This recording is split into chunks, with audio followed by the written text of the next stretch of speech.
बिस्मिल्लाहिर्रहमानिर्रहीम, अस्सलामुअलैकुम, welcome to सुबह सवेरे पाकिस्तान। मैं हूं हमजा तारड़ और मैं हूं इशाल सुलेमान। प्रोग्राम का आगाज़ कर रहे हैं इस उम्मीद के साथ कि आप सब अच्छे होंगे, खुशबाश होंगे। हमजा, कभी ये सुना है तुमने कि ज़हनी दबाव और टेंशन इंसानी सेहत के लिए अच्छी हो सकती है?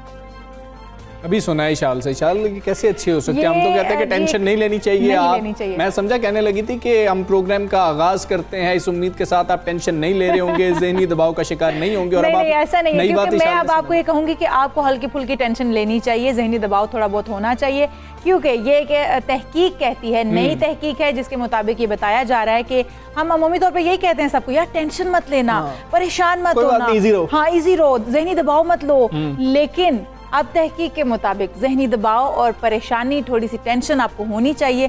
इससे आपके खुलियात ज़्यादा अच्छे से परफॉर्म करते हैं, आपके लिए ये बेहतर है, आपकी परफॉर्मेंस अच्छी हो जाती है। अच्छा जी, जिस रिसर्च का ये जिक्र कर रही हैं, ये इशाल ने मेरे से शेयर की। पहले तो मुझे यकीन ही नहीं आया, मैंने कहा पहले मुझे पढ़ाओ किधर से तुम पढ़ रही हो। फिर मैंने पढ़ा उसको और उसमें यही लिखा हुआ है कि जो लोग बिल्कुल टेंशन नहीं लेते उनका दिमाग जो है ना वो कम काम करना शुरू कर देता है और उनका दिमाग इतना अच्छे तरीके से काम नहीं करता। तो दिमाग का थोड़ा सा इस्तेमाल किया करें, थोड़ी सी परेशानी ले लिया करें, और थोड़ी सी परेशानी लेने से, जिम्मेदारी उठाने से, अगर इसको इस तरह से हम कर लें कि थोड़ी सी जिम्मेदारी उठाएं, आपका दिमाग भी बेहतर काम करेगा, आप भी बेहतर काम करेंगे। तो थोड़ी बहुत टेंशन उसी शख्स को होगी जो थोड़ी सी जिम्मेदारी उठा रहा होगा, जो बिल्कुल केयर फ्री होगा, जिस पे कोई जिम्मेदारी नहीं है। फिर आहिस्ता आहिस्ता उसका दिमाग ज्यादा खुश रहना भी जो है ना आपको आलसी जिसे कहते हैं कि वो बना देता है, ज्यादा लेजी कर देता है।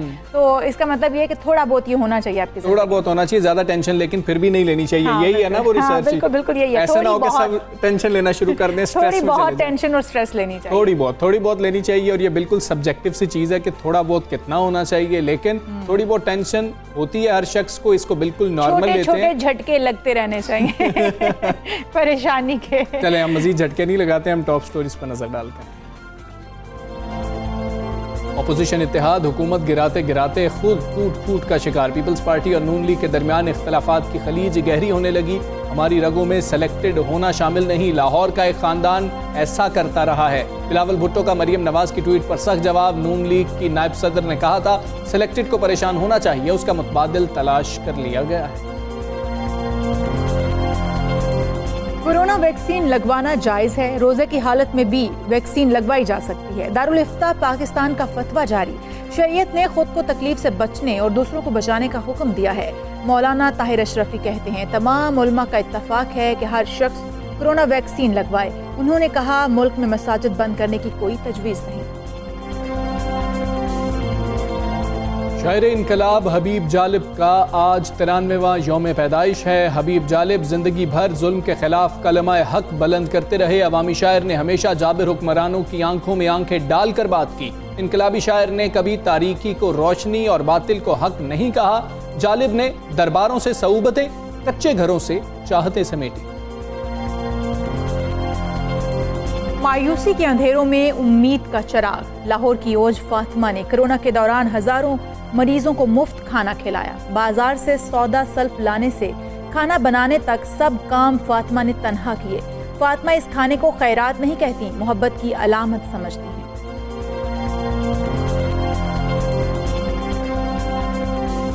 जी, तो टॉप स्टोरीज आपने जानी है। सबसे पहले अहम नुक्ते की बात करेंगे, अहम सवाल की बात करेंगे जो लोगों के दिमाग में है, क्या ये वैक्सीन लगवाना हलाल भी है या नहीं है, कहीं हराम तो नहीं है? इस तरह के क्वेश्चंस आ रहे हैं, लोग सवाल उठा रहे हैं। और हमजा इससे पहले सवालात डिफरेंट थे लोगों के, हमने उनके जवाबात लोगों को दिए। अब लोगों के जो तहफ़्फ़ुज़ात है वो दूसरी तरफ चल पड़े हैं। पहले थे कि इससे कोई बीमारी तो नहीं लगती, ये सेफ वैक्सीन है या नहीं, और अब हलाल और हराम की हम लोग चक्कर में पड़ चुके हैं।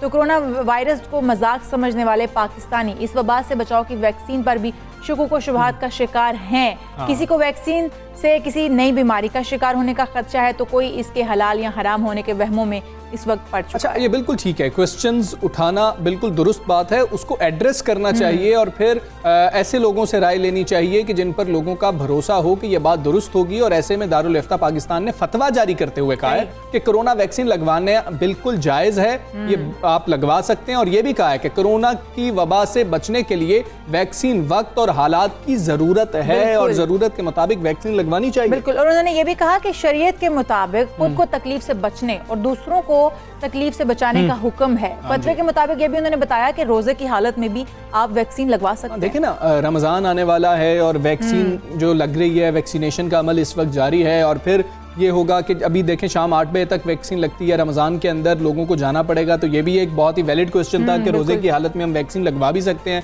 नहीं लगवा सकते। उस हवाले से भी हमें जवाब मिल गया कि लगवाई जा सकती है। वज़ीर आज़म के नुमाइंदा ख़ुसूसी मौलाना ताहिर अशरफी ने अपने बयान में कहा है कि कोरोना वैक्सीन हर फर्द को लगवानी चाहिए, ये शरन बिल्कुल जायज़ है। उन्होंने मजीद ये कहा है कि तमाम उलमा का इस बात पर इत्तेफाक है कि हर शख्स कोरोना वैक्सीन को लगवाए। बिल्कुल। और मौलाना ताहिर अशरफी ने यह भी कहा है कि पाकिस्तान में मसाजिद बंद नहीं होंगी, इस हवाले से कोई वो इतलात नहीं है। जब सारी दुनिया में बंद हुई मसाजिद, बंद करने की कोई तजवीज़ जो है वो तब भी नहीं थी और अब भी नहीं है। लेकिन बात फिर वहीं पर, हमारा टॉपिक जो है वो वही है कि हम लोग इस बात के ऊपर जो तहफ़्फ़ुज़ात हैं हमारे जो मौलाना हैं, मुफ्ती हजरात हैं, उन सब ने इस पर इत्तफाक कर लिया है कि ये लगवाई जा सकती है। हाँ जी, इसी हवाले से हम बात करेंगे। वज़ीर आज़म के नुमाइंदा ख़ुसूसन ताहिर अशरफी साहब हमारे साथ मौजूद हैं। ताहिर अशरफी साहब, अस्सलामु अलैकुम।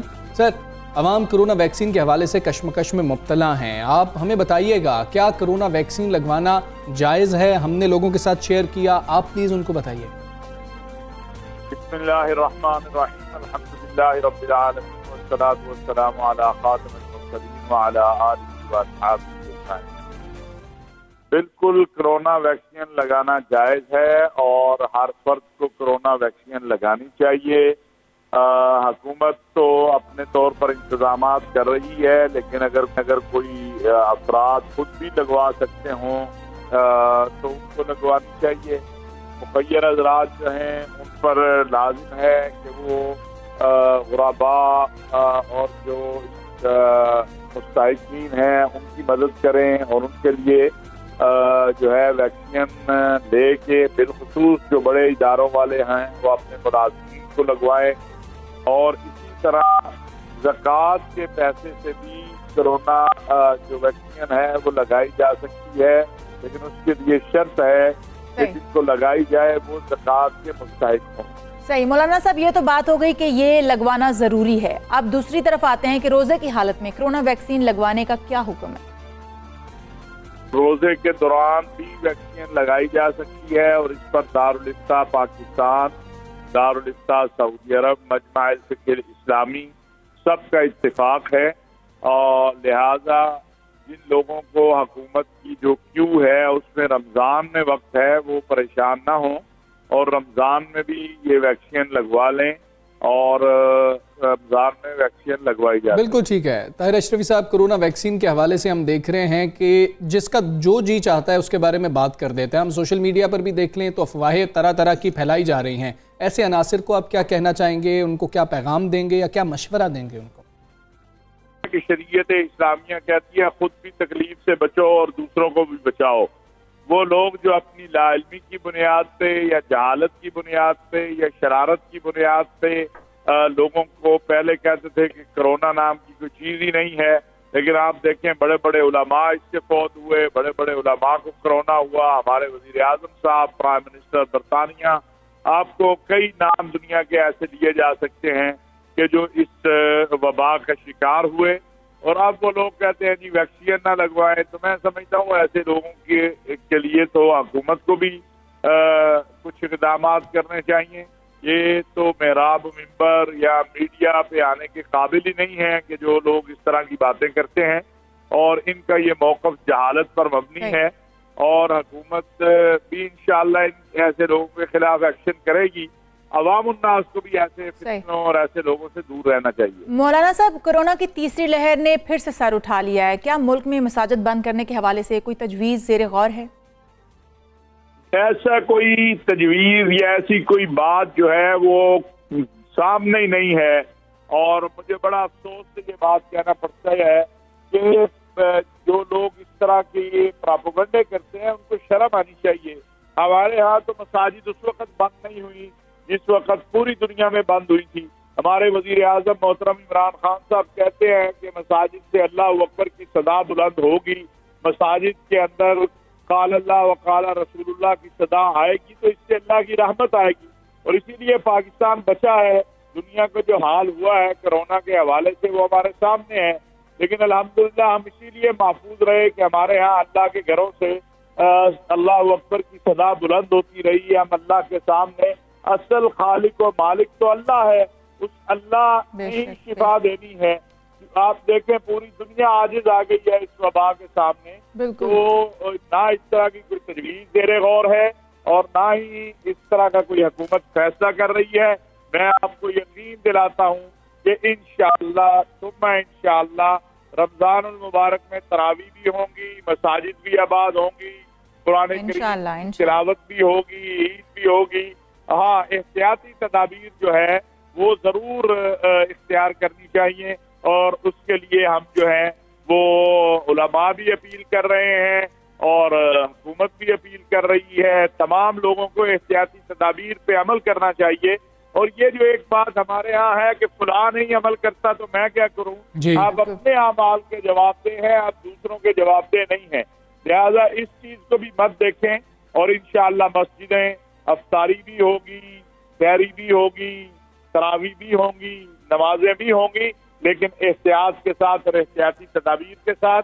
और इसी में मैं ये भी कहना चाहता हूँ कि बाज़ लोग जो एहतियाती तदाबीर में थोड़ा नमाजियों के दरमियान फासले की बात है, इसके बारे में शकूक व शुबहात पैदा करते हैं, तो उनके लिए भी ये बात कहना चाहता हूँ कि जब शरीयत इस्लामिया ने इजाज़त दी है तो फिर आपको वहम में या किसी किस्म की जो है वो परेशानी में मुब्तला होने की बिल्कुल ठीक है। अल्लामा ताहिर अशरफी साहब सवेरे पाकिस्तान से आप बात कर रहे थे, आपका बहुत शुक्रिया। बहुत अहम मामलात हैं कि आप मसाजिद में जाएंगे, मसाजिद में इंशाअल्लाह तरावी आप पढ़ सकेंगे, अदा कर सकेंगे। आप वहाँ पर रमज़ानुल मुबारक की जो तमाम आप उधर इबादात हैं वो कर सकेंगे। लेकिन साथ ही अल्लामा साहब ने हमें ये भी बताया कि हमने वहाँ पर भी SOPs का खास ख्याल रखना है और हम ये चाहते हैं कि मसाजिद खुली रहें, अल्लाह का घर कभी भी बंद ना हो और हमें ऐसा ना हो कि वहाँ पर हम ना जा सकें। इसलिए हमें क्या करना है, हमें सिर्फ एहतियात करनी है ताकि हम रमज़ानुल मुबारक की ये जो तमाम बरकतें हैं इनको समेट सकें।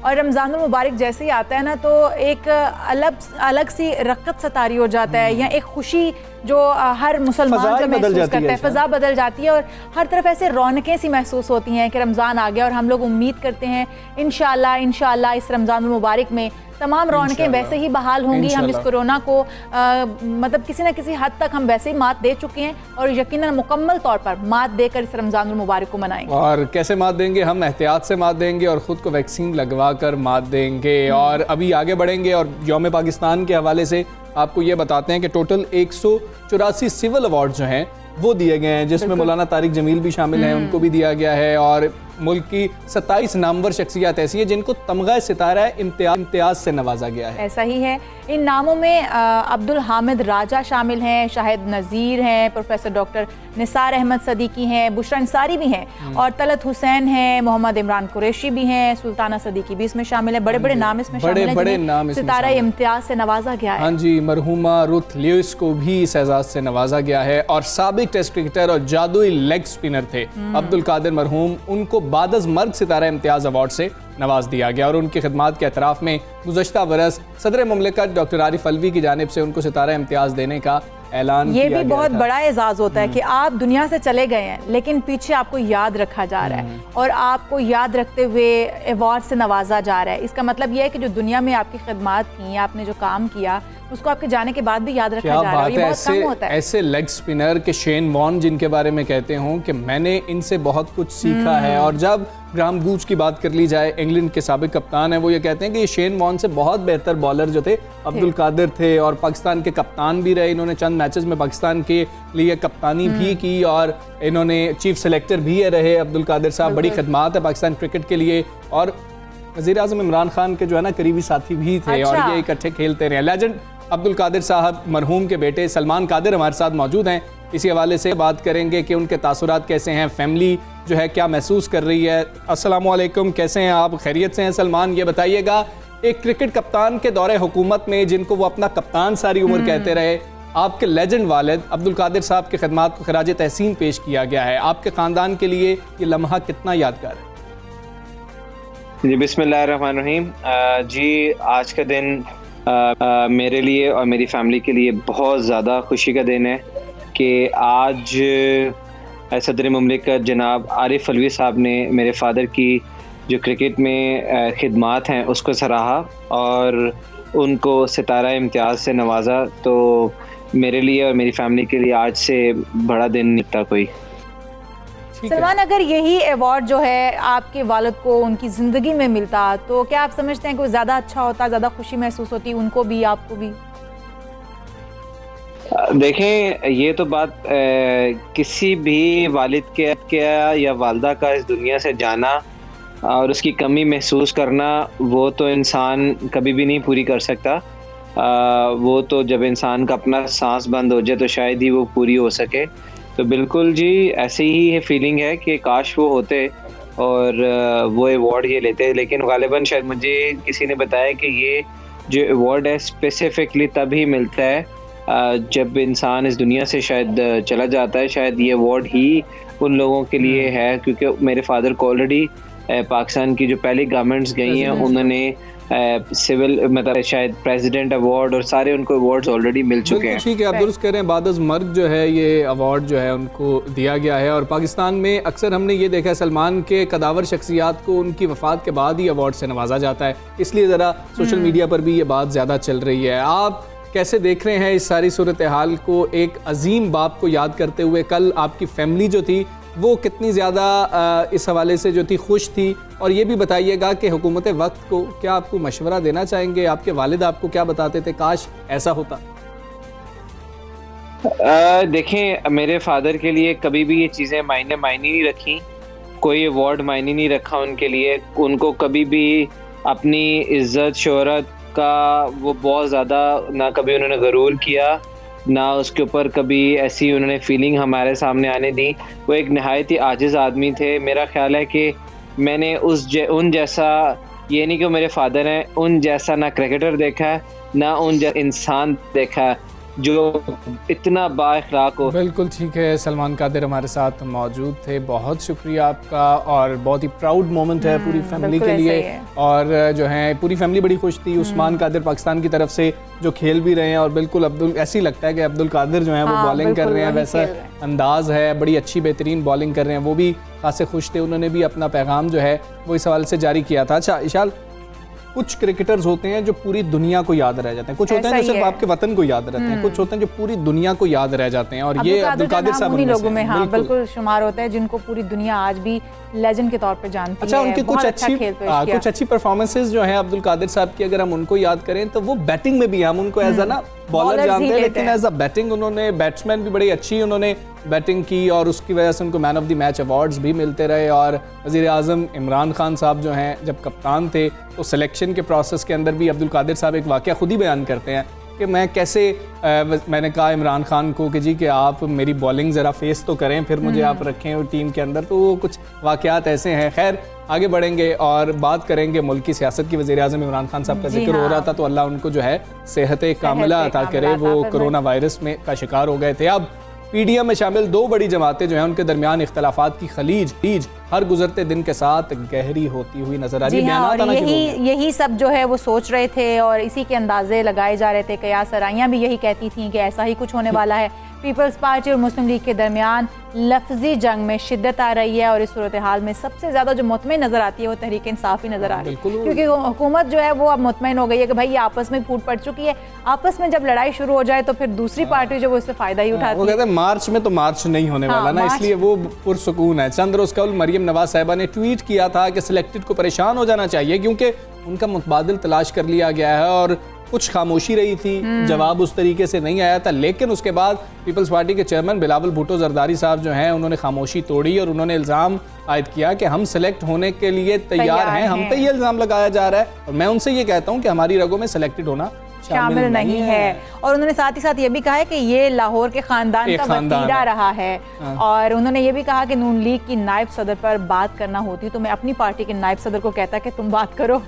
और साथ ही साथ मंसूरा में अमीर जमात इस्लामी सिराजुल हक से भी मुलाकात के बाद प्रेस कॉन्फ्रेंस की है जरदारी साहब ने, बिलावल भुट्टो जरदारी साहब ने, बिल्कुल ऐसे ही है। और फिर उसके बाद क्या हुआ, ऐसे ही हुआ इशाल। देखें एक सेनेट का वोट था जमात इस्लामी का, उन्होंने सेनेट जो है वो नहीं डाला किसी भी पार्टी को, और फिर जब उन्होंने वो वोट डालना था नेशनल असेंबली के अंदर तो वहाँ पर भी उन्होंने वोट किसी को नहीं डाला था। लेकिन ये मुलाकात हुई है, शायद अपोजिशन लीडर के हवाले से भी कुछ मुलाकात हो रही होगी।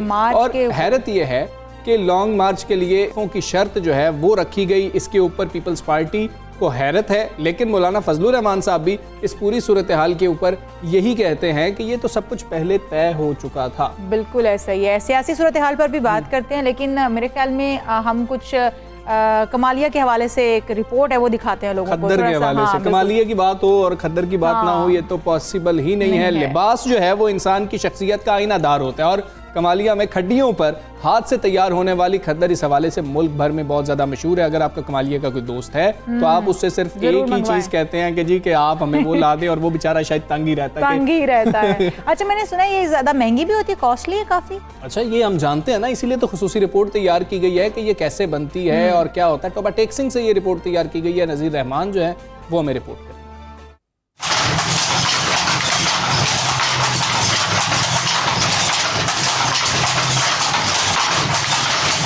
लिबास का इंतखाब इंसान की शख्सियत को जाज़बे नजर बना देता है। ऐसे में कमालिया की खद्दर हर खासो आम की पसंद है। पक्के रंग, आला मेयार और दीदा ज़ेब रंगों में रंगे इस खद्दर की फरोख्त हाथों हाथ होती है, मगर इसकी कीमत पहुँच से बाहर होती जा रही है। ये पाकिस्तान की मशहूर तरीन जगह है जहाँ पे मतलब खद्दर की हर वैरायटी मौजूद होती है। हम अपनी फैमिली के लिए, दोस्तों के लिए गिफ्ट वगैरह लेके जाते हैं यहाँ से।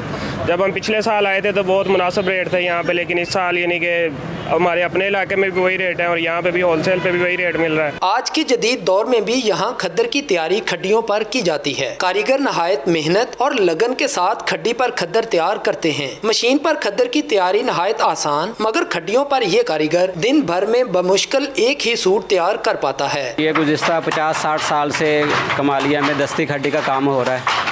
ये हैंडमेड खद्दर है जो कि पूरी दुनिया में बहुत मशहूर है। ये महंगाई का दौर है तो इसमें हमारे ख़र्चे भी पूरे नहीं हो रहे, तो 3 सूट जो हैं वो बड़ी मुश्किल से बनते हैं और घर का खर्चा चलाना बहुत मुश्किल हो गया। खद्दर की तैयारी को अगर सरकारी सरपरस्ती मिल जाए और खद्दर को ब्रांड बनाकर बरामद किया जाए तो कीमती ज़र मुबादला कमाया जा सकता है। नज़ीर रहमान, 92 न्यूज़, टोबा टेक्सिंग। जी, बड़ी बेहतरीन रिपोर्ट जो है नज़ीर ने तैयार की थी। ये पहनी है खद्दर, बहुत बड़ी अच्छी लगती है मेरे ख्याल में। और जिस तरह से वो बना रहे थे, बड़ा मेहनत तलब काम, बहुत मेहनत। हम जो है ना, हमें शायद पता ही नहीं होता कि ये कितने प्रोसेस से होकर चीज़ हमारे तक पहुंच रही होती है, और हमें शायद उसकी कदर भी उस तरह से नहीं होती। बड़ा अच्छा कपड़ा है, और इस हवाले से आप अगर लेना चाहें तो आप वो ले सकते हैं। और नज़ीर ने हमें वो रिपोर्ट दिखाई है, हमने वो प्रोसेस भी पूरा देख लिया। अभी मैं और इशाल एक ब्रेक लेते हैं, ब्रेक के बाद आपको फिर मिलते हैं।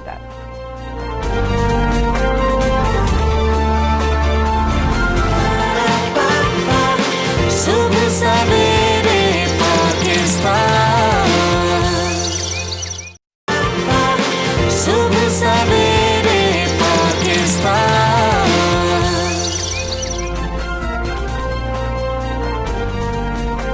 वेलकम बैक टू सुबह सवेरे पाकिस्तान। नाज़रीन, हम वापस आ चुके हैं शायर इनकलाब हबीब जालिब को लेकर।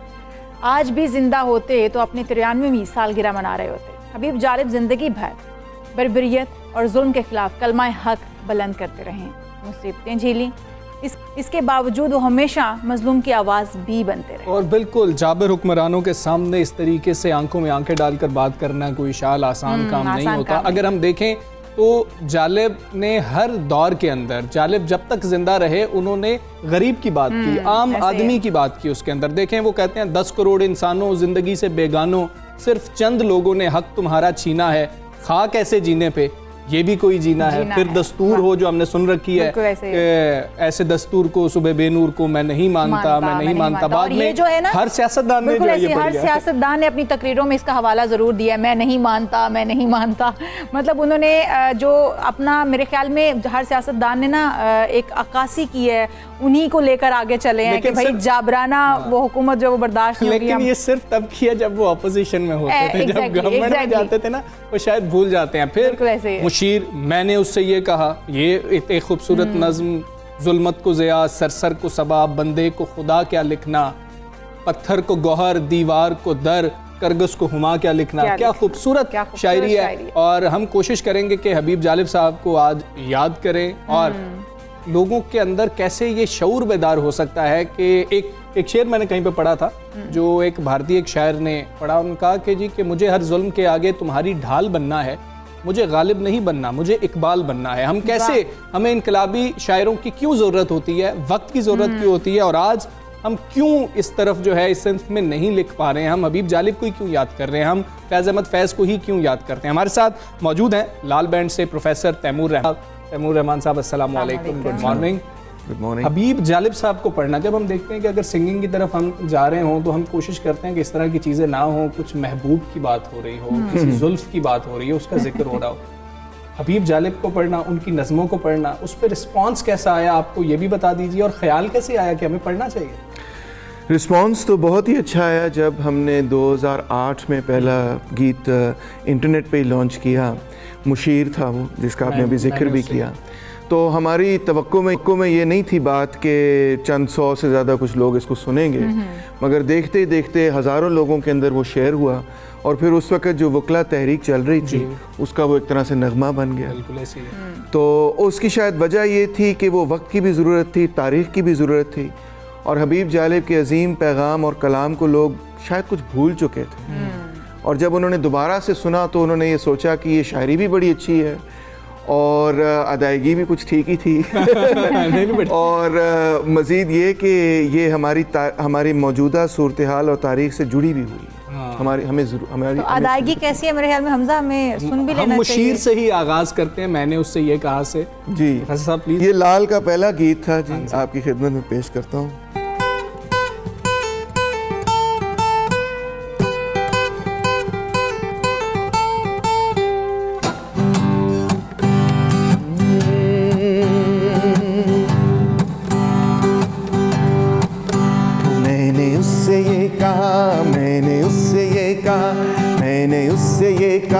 मैंने उससे ये कहा, ये जो 10 करोड़ है जहल का निचोड़ है, वो इनकी फिक्र सो गई, हर उम्मीद की किरण जुल्मतों में खो गई। ये खबर दुरुस्त है, ये खबर दुरुस्त है, इनकी मौत हो गई, बेशऊर लोग हैं, जिंदगी का रोग है और तेरे पास है हो इनके दर्द की दवा। मैंने उससे ये कहा, मैंने उससे ये कहा, मैंने उससे ये कहा, मैंने उससे ये कहा।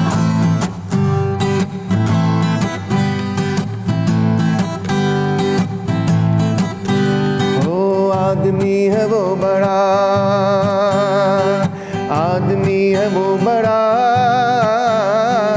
आदमी है वो बड़ा, दर पे जो रहे पड़ा, आदमी है वो बड़ा, दर पे जो रहे पड़ा, जो पनाह है मांग ले, जो पनाह है मांग ले, उसकी बख्श दे खता। मैंने उससे ये कहा, मैंने उससे ये कहा, मैंने उससे ये कहा, मैंने उससे ये कहा।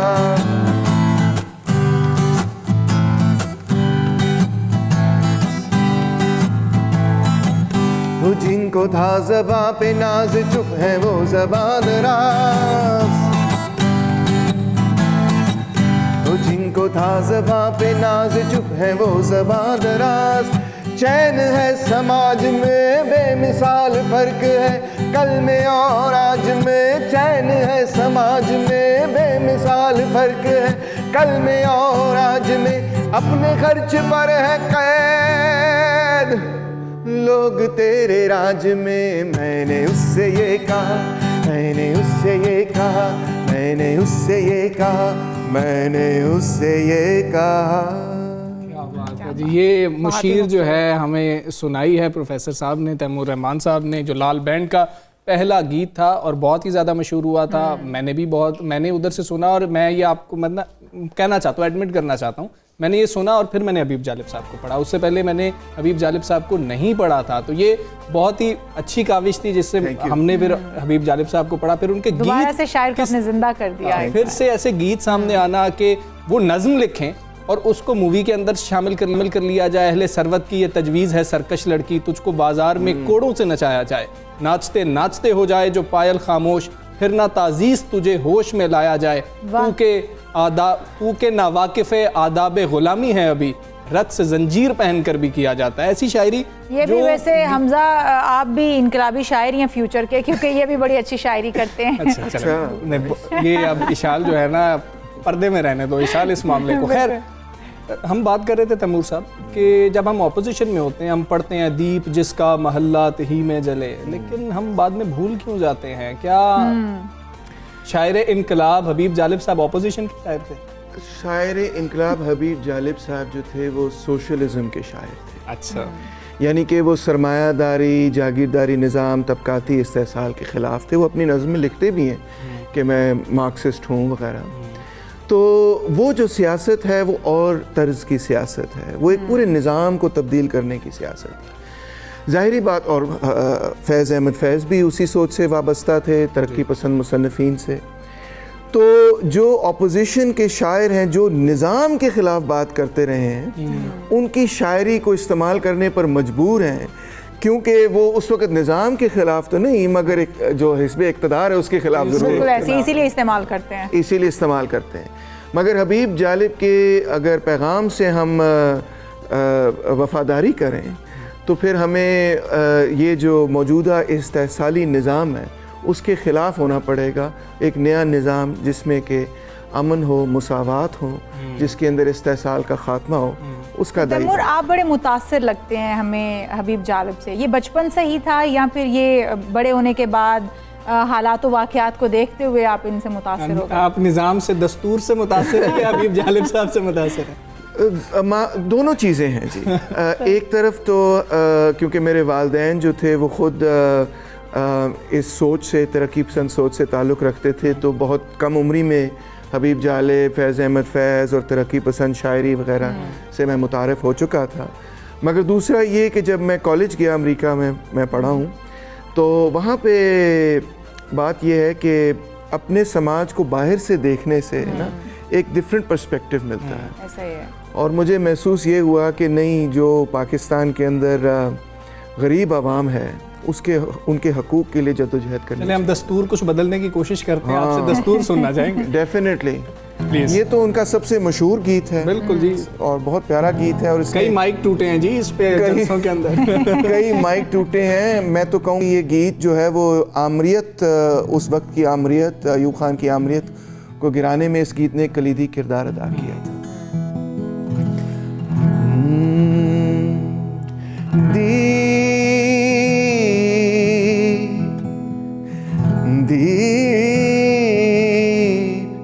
जिसका महल्ला ही में जले, चंद लोगों की खुशियों को लेकर जले, वो जो साए में हर मसलहत के पले, ऐसे दस्तूर को, सुबह बेनूर को मैं नहीं मानता, मैं नहीं जानता। मैं भी खाइब नहीं तख्ताएदार से, मैं भी मंसूर हूँ कह दो अग़यार से। क्यों डराते हो जिंदा की दीवार से, जुल्म की बात को, जहल की रात को मैं नहीं मानता, मैं नहीं जानता। जुल्म की बात को, जहल की रात को मैं नहीं मानता, मैं नहीं जानता।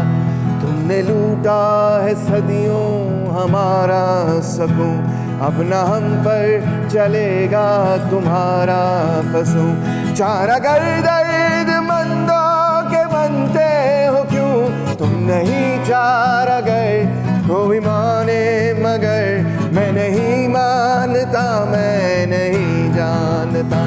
तुम नहीं चार अगर कोई माने मगर मैं नहीं मानता, मैं नहीं जानता। मैं नहीं मानता, मैं नहीं जानता।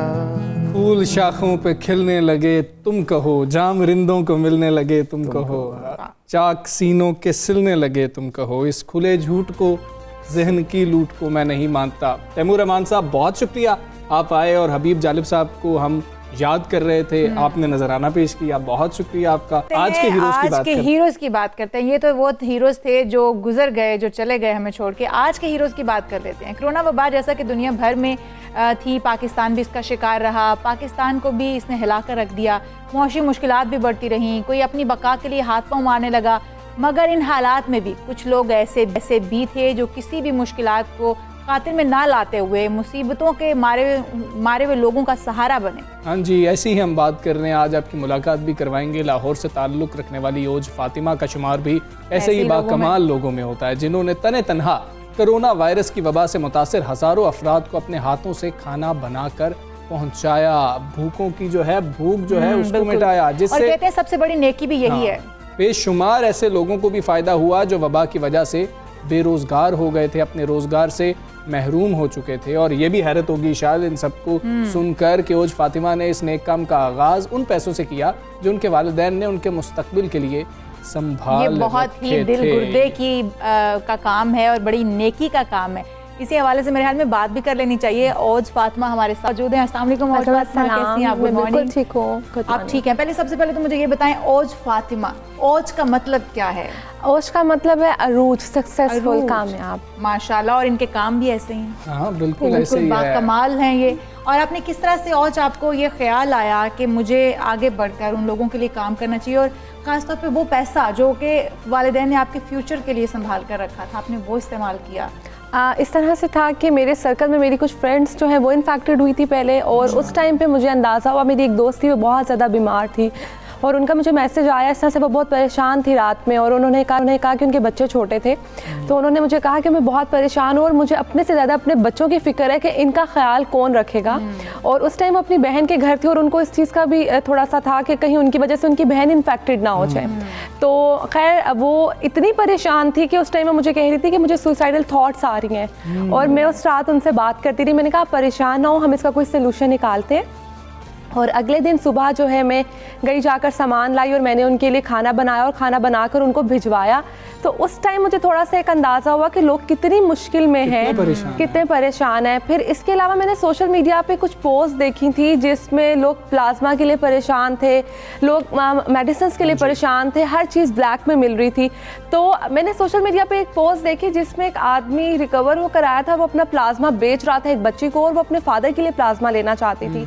तो उस बच्ची ने कहा कि जी हमारे पास पैसे कम है, तो उस आदमी ने कहा कि जी मैं आपको तो फ्री में नहीं दे सकता, बिकॉज मैंने तो अपनी जमा पूंजी जो है अपने इलाज पे लगा दी है। तो वो एक ऐसा टाइम था कि मुझे ये एहसास हुआ कि मुझे लोगों को हेल्प, डेफिनेटली हर किसी ने अपना कंट्रीब्यूशन सोसाइटी में डालना था।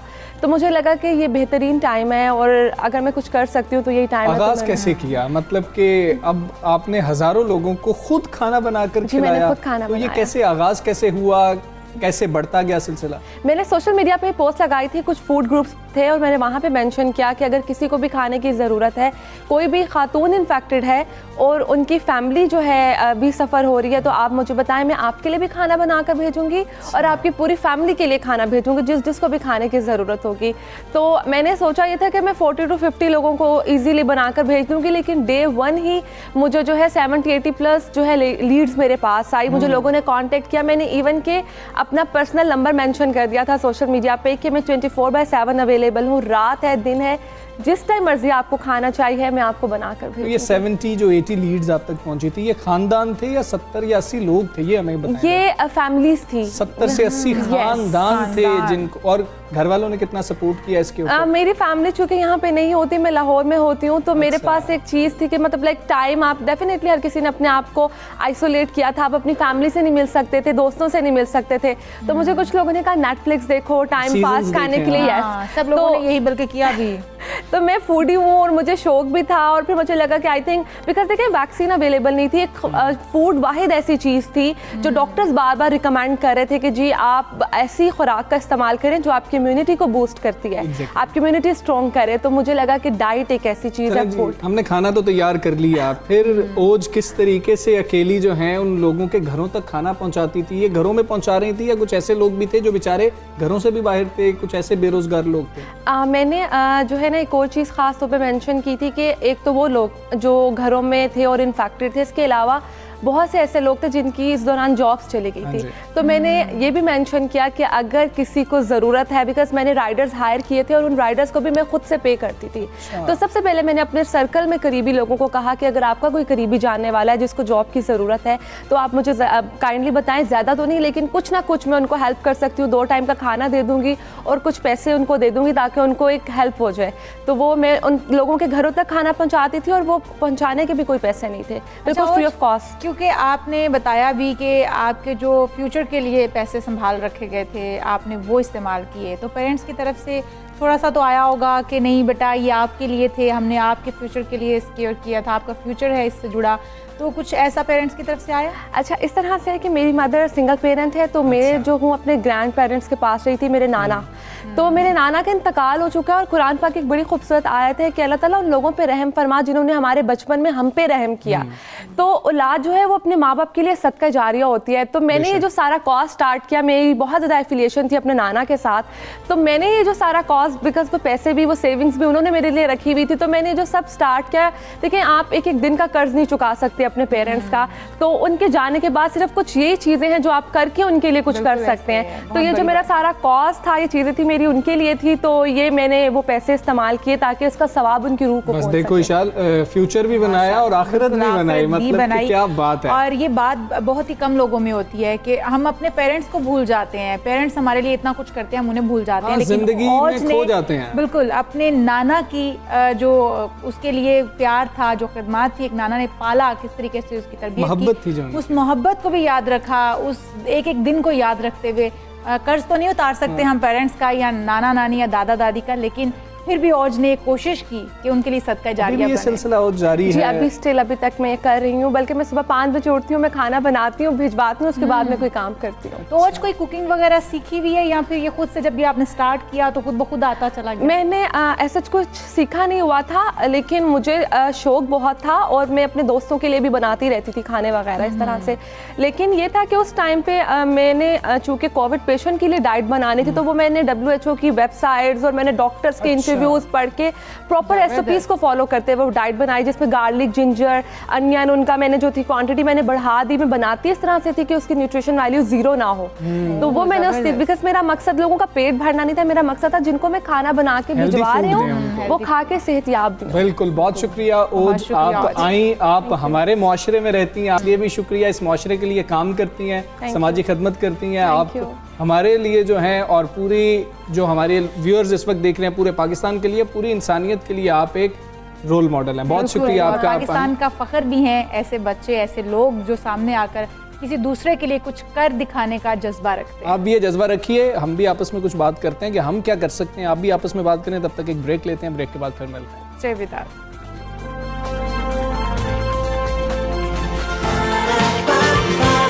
सुबह सवेरे पाकिस्तान,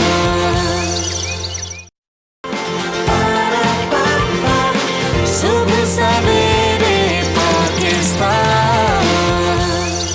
बात करेंगे वैक्सीन का एक मामला है जिसकी बहुत ज़्यादा बात हो रही है। ट्रांसपेरेंसी इंटरनेशनल पाकिस्तान की जानिब से जो ख़त वज़ीर आज़म साहब को लिखा गया है, दुनिया भर में हुकूमतें अपने अवाम को कोरोना वैक्सीन मुफ्त फ्राहम कर रही हैं, मगर पाकिस्तान में ये मामला कुछ अलग हमें नज़र आ रहा है कि गंगा बहने लगी है। निजी कंपनीज को कोरोना वैक्सीन दरामद करने की इजाज़त देकर उन्हें अवाम से लूट मार करने की इजाज़त दे दी गई है। इस तरीके का एक मौक़िफ़ सामने आ रहा है, ये कह लिया जाए, या एक तासुर जो है वो उभर रहा है। ट्रांसपेरेंसी इंटरनेशनल पाकिस्तान की वाइस चेयरपर्सन जस्टिस रिटायर्ड नासरा जावेद इकबाल भी इस मामले पर खामोश नहीं रह सकी हैं और वज़ीर आज़म को ख़त लिख दिया है। उन्होंने वज़ीर आज़म से कहा है कि काबीना ने रूसी वैक्सीन की जो 2 डोजेस की कीमत 8,449 मुकर्रर की है, जबकि चीनी की उन्होंने बात की, चीनी कोरोना वैक्सीन की फ़ी इंजेक्शन कीमत 4,225 रुपये मुकर्रर की गई है। उन्होंने ये भी कहा है कि जो आपने निजी कंपनियों को दरामद की जो है वो इजाज़त दी है उसको मनसूख किया जाए ताकि जो करप्शन के मामला थे उनको रोका जा सके। काबीना की रूसी वैक्सीन की मंजूर करदा कीमत आलमी कीमत से 160% ज़्यादा है, ये भी खत में लिखा गया। और भारत में रूसी कोरोना वैक्सीन की कीमत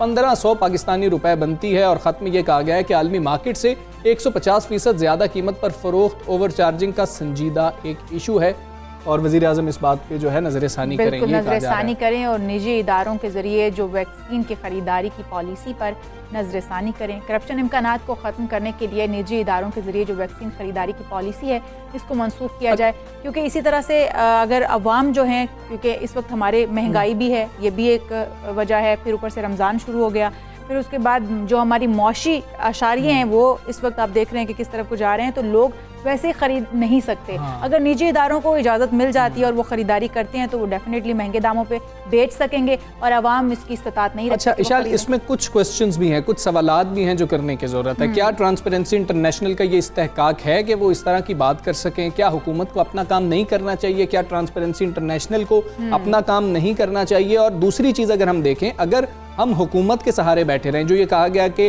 पाकिस्तान वो पहला मुल्क है जिसने दरामद की इजाज़त दी है, तो कितना अरसा लग जाएगा, कितने साल शायद लग जाएंगे कि जो लोग अफोर्ड कर सकें उनको निजी तौर पर जो है वैक्सीन मंगवा कर लगाई जाए, जो हुकूमत का एक मौक़िफ़ है, लगवाई जाती रहे। और साथ ही साथ अभी हम देखें जो 60 साल से ऊपर के लोग हैं उनको बिल्कुल मुफ्त में ये वैक्सीन लगाई जा रही है। तो ट्रांसपेरेंसी इंटरनेशनल का ये खत लिख देना, इसका ये एक ऐसा है क्योंकि उसकी एक अगर वैल्यू हम देख लें तो वो एक NGO की तरह की एक उसकी वैल्यू। खैर, लोग क्या राय रखते हैं, पहली चीज़ ये कि क्या वैक्सीन लगाए, और दूसरी चीज़ ये क्या वैक्सीन जो है वो पैसे देकर लगवानी चाहिए, ये निजी इदारों से, उस पर लोगों की क्या राय, आपकी राय लेना जरूरी है। फ्री मिलनी चाहिए, कोरोना वैक्सीन लगाना चाहिए, गवर्नमेंट चाहिए था कि फ्री लावे, हमें कोरोना वैक्सीन लगानी चाहिए, ये वैक्सीन फ्री लगवानी चाहिए। जी बिल्कुल लगवानी चाहिए, बतौर हिफाजत हमें फ्री लगानी चाहिए, ये फ्री होनी चाहिए, वैक्सीन लगानी चाहिए। वैक्सीन तो गरीब आवाम को खुद लगा देना, हमें लाजमी लगवाना चाहिए, कोरोना वैक्सीन हमें लगवानी चाहिए, फ्री वैक्सीन लगाए, बिल्कुल इसको लगवाना चाहिए, वैक्सीन मुफ्त देनी चाहिए थी, वैक्सीन वगैरह लगानी चाहिए। हमजा आवाम तो ये कहते हुए नजर आ रहे हैं कि हमें फ्री में वैक्सीन लगनी चाहिए। बिल्कुल ऐसा ही है। ये मेरा ख्याल है कि जो साहिब इस्तात होंगे, जो लगवा सकते होंगे, जो अफोर्ड कर सकते होंगे, शायद वो जाके लगवा लें। साथ ही गवर्नमेंट जो है वो अपने तौर पर वैक्सीन लगा रही है और हर्ड इम्यूनिटी की हम बात करें। खैर, ट्रांसपेरेंसी इंटरनेशनल पाकिस्तान की वाइस चेयरपर्सन जस्टिस रिटायर्ड नासरा जावेद इकबाल साहब हमारे साथ मौजूद है। नासरा साहबा, अस्सलाम वालेकुम, बहुत शुक्रिया आपने हमारे लिए वक्त निकाला। जो वैक्सीन बाकी दुनिया में 1600 की है वो यहाँ 3 गुना महंगी है, ये कहा गया है, खत लिखा गया है। ऐसा क्यों है? क्या ये भी देखा गया क्या पाकिस्तान को रूस बाकी मुल्कों से महंगी वैक्सीन दे रहा है? आप लोगों ने क्या देखा जिसके बाद खत लिख दिया? बात ये है कि पहले जो उन्होंने कोटेशन दी थी वो कुछ कम थी, फिर ये हुकूमत ने कहा कि ये निजी कंपनियां इसको इंपोर्ट कर सकती हैं, तो उन्होंने जो कंपनी थी उन्होंने उनसे कहा कि जी आप अपना रेट बढ़ाइए इंपोर्ट का। उन्होंने रेट अब बढ़ा दिया है। अब इन्होंने निजी कंपनी ने इजाजत ले ली है, सुना है कि 8,000 रुपए फी डोज, जो डबल डोज है उसका ये चार्ज करेंगे, तो ये 8,000 रुपए कौन देगा? नासरा साहिबा, आपने ट्रांसपेरेंसी इंटरनेशनल की तरफ से हुकूमत को कहा है कि निजी तौर पर वैक्सीन की बरामद पर करप्शन का इम्कान है, क्या थोड़ी सी वजाहत करेंगी कि किस तरह से करप्शन हो सकती है इस मामले में? बात सुनिए, जो रियासत है ना उसके साथ शहरियों का एक उमरानी मायदा है जिसके साथ वो अपने बहुत से हकूक जो है वो दे देते हैं रियासत को। रियासत उनको सेहत देती है, तहफ़्फ़ुज़ देती है जान की, और तालीम देती है, और एक रोज़ी कमाने का तरीका।